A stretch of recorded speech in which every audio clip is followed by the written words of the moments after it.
بسم الله الرحمن الرحيم. أهلا بكم طلبة رابعة ابتدائي وأولياء أمور سنة رابعة ابتدائي، وفي تقييم جديد من تقييماتنا الأسبوعية.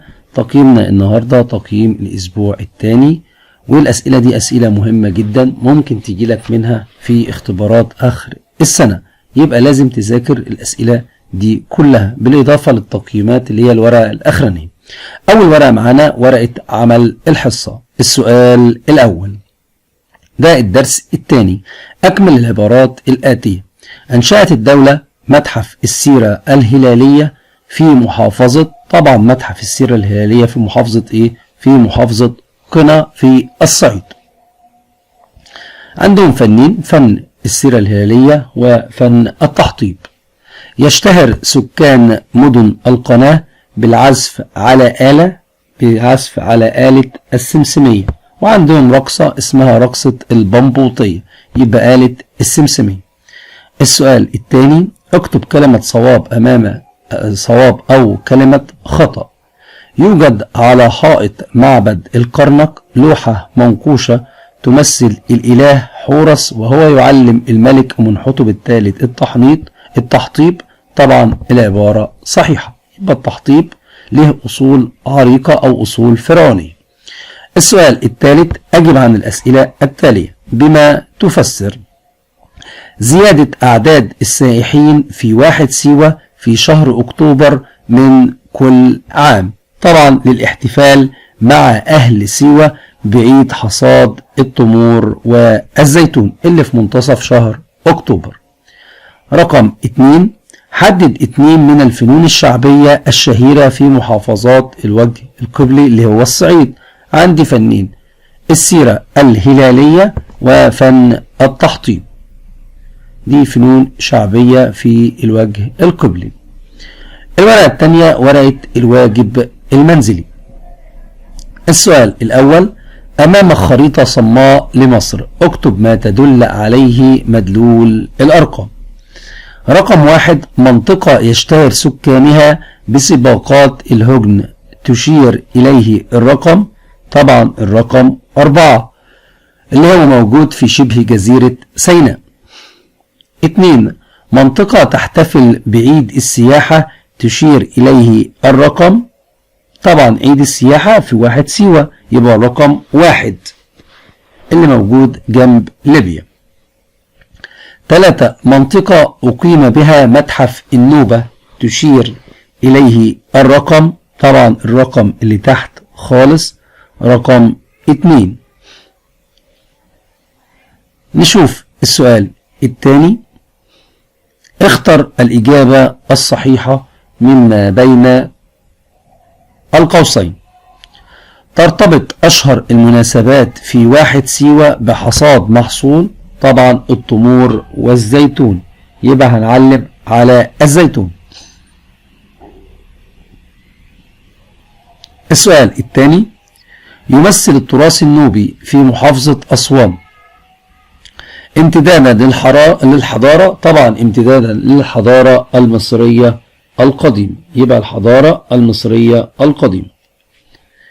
السؤال الثالث: أجب عن الأسئلة التالية. اكتب تفسيرا واحدا يعني بما تفسر. أهمية التراث المصري بالنسبة إلى الاقتصاد، طبعا 1: لتنشيط السياحة. 2: توفير فرص عمل للشباب. 3: زيادة الدخل القومي، يبقى التراث المصري بينشط السياحة، بيوفر فرص عمل، بيزود الدخل القومي. 2: دلل على صحة العبارة. يتميز سكان واحد سيوة بتراث ثقافي مرتبط بالبيئة التي يعيشون فيها، حيث يحتفل السكان بعيد حصاد التمور والزيتون في منتصف شهر أكتوبر، وهما المورد الأساسي لاقتصاد الواحة. نشوف بعد كده الورقة الثانية.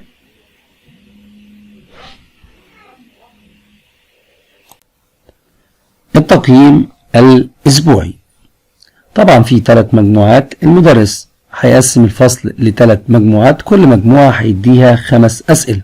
اكتب ما تشير إليه العبارة. آلة موسيقية يعزف عليها سكان مدن القناة، طبعا آلة السمسمية. 2. بما تفسر.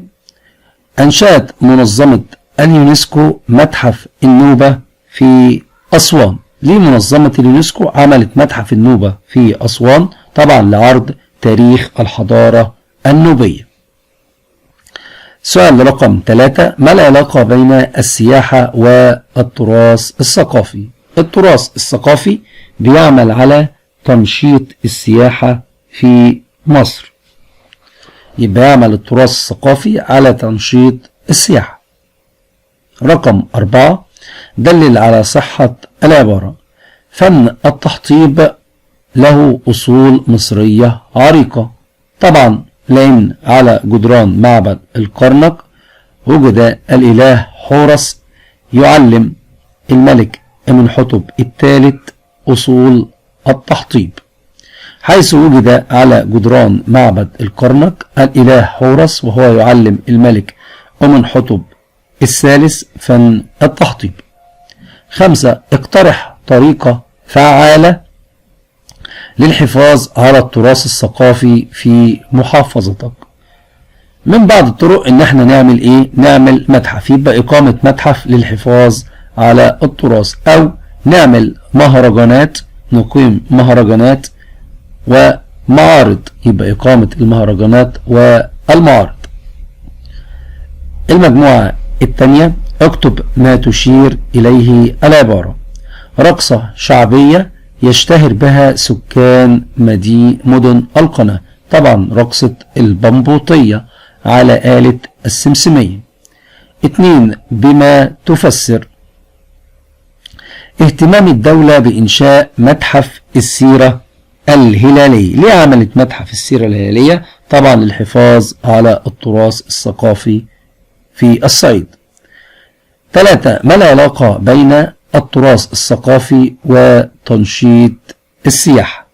طبعا قلنا التراث الثقافي يعمل على تنشيط السياحة عن طريق المهرجانات والمعارض اللي بنعملها. دلل على صحة العبارة. تشابه مظاهر الاحتفالات بين سكان واحد سيوة والنوبة. طبعا في الاحتفالات يلبسون الاثنين هنا او هنا، يلبسون الملابس المحلية ويرددون الاغاني التراثية سواء في واحد سيوة او في النوبة، يبقى في تشابه. ماذا كان يحدث اذا تشابه التراث الثقافي في جميع انحاء مصر؟ لو في تشابه في التراث الثقافي لم تتنوع لهجات السكان 2 وفنونهم الشعبية. المجموعة الثالثة. اكتب ما تشير إليه العبارة.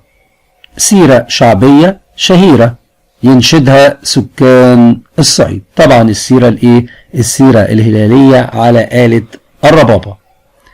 2. بما تفسر. أهمية عيد السياحة لسكان واحد سيوة. عيد السياحة مهم ليه؟ لسكان واحد سيوة لأنه يجذب السياح للاستمتاع به، يبقى لأنه يجذب السياح للاستمتاع به.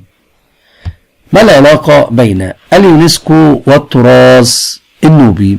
اليونسكو أنشأت متحف النوبة للحفاظ على الحضارة النوبية أو لعرض الحضارة النوبية. المتحف ده طبعا في أسوان. 4. دلل على صحة العبارة. يشكل التراث الثقافي جزءا أساسيا من الهوية المصرية لبدو سيناء، حيث يرتدون الزي التقليدي بتاع بدو سيناء ويقوم بالاحتفالات بالمناسبات مثل الزواج وإكرام الضيف. 5. وضح أحد جهود الدولة في الحفاظ على تراث صعيد مصر. الدولة عملت ايه عشان تحافظ على تراث صعيد مصر؟ طبعا عملت متحف السيرة الهلالية في قنا، وبكده أبقى خلصت معاكم تقييم الأسبوع الثاني. تابعوني في بقية التقييمات. مع تحياتي مستر جبر.